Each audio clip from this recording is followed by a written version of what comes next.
తాజాంశం చూస్తున్న Rafale పునఃసమీక్ష పిటిషన్లపై supreme court నేడు తీర్పు వెలువరించింది.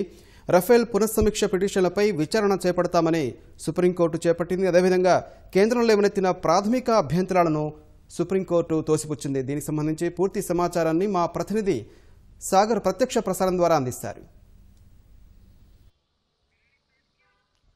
రఫేల్ యుద్ధ విమానాల కొనుగోలులో అవకతవకలు జరిగాయంటూ అరుణ్ శౌరి, వినీత్ దండా వంటి నేతలు దాఖలు చేసినటువంటి రివ్యూ పిటిషన్లపై విచారణ చేపట్టినటువంటి సుప్రీంకోర్టు ఈరోజు కీలక తీర్పును వెలువరించింది.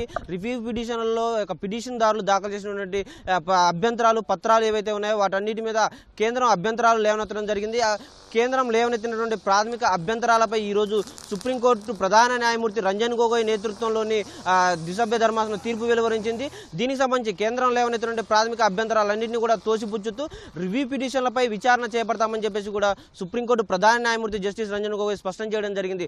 ప్రధానంగా గత డిసెంబర్న రఫేల్ డీల్పై జరిగినటువంటి విచారణలో సిబిఐ విచారణ జరిపించాలంటూ పలు పిటిషన్లు దాఖలయ్యాయి.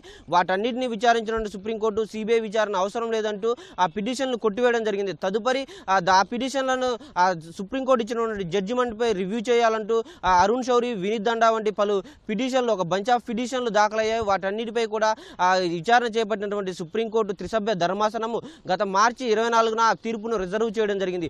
ఈ రోజు దాంట్లో ప్రాథమిక అభ్యంతరాలు ఏవైతే కేంద్రము లేవనెత్తిందో వాటన్నిటిపై కూడా తోసిపుచ్చుతూ కేంద్ర ప్రభుత్వానికి స్పష్టం చేయడం జరిగింది. ప్రధానంగా గత మార్చి 24న త్రిసభ్య ధర్మాసనం ఏదైతే అంశాలపై విచారణ చేపట్టిందో వాటిలో పిటిషనర్లు దాఖలు చేసినటువంటి పత్రాలు ఏవైతే ఉన్నాయో అవి కేంద్రం నుంచి చోరీకి గురయ్యాయని, ఆర్టీఐ ద్వారా కేంద్ర సమాచారం లేకుండానే అధికారికంగా రహస్య పత్రాలను బయటికి తీసుకొచ్చి సుప్రీంకోర్టుకు సమర్పించారు.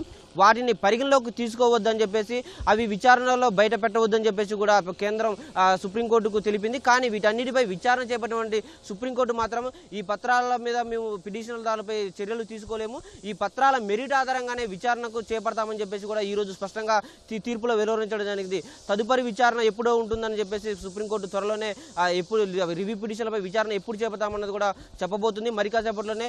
ఇదంతా ప్రధానంగా చూస్తే కేంద్ర ప్రభుత్వానికి ఇదొక కొంత ఎదురుదెబ్బగానే చెప్పుకోవాలి.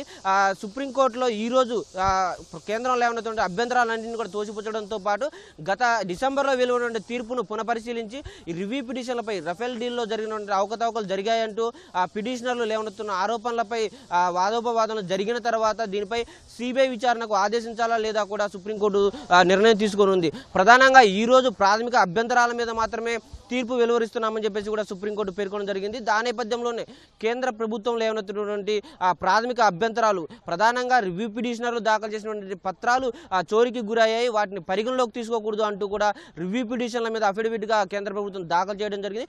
కేంద్రం లేవనెత్తినటువంటి ప్రాథమిక అభ్యంతరాలను పూర్తిగా తోసిపుచ్చుతూ ముగ్గురు న్యాయమూర్తులు కూడా ఏకగ్రీవ తీర్పు వెలువరించడం జరిగింది ఈరోజు ప్రధానంగా జిలాని.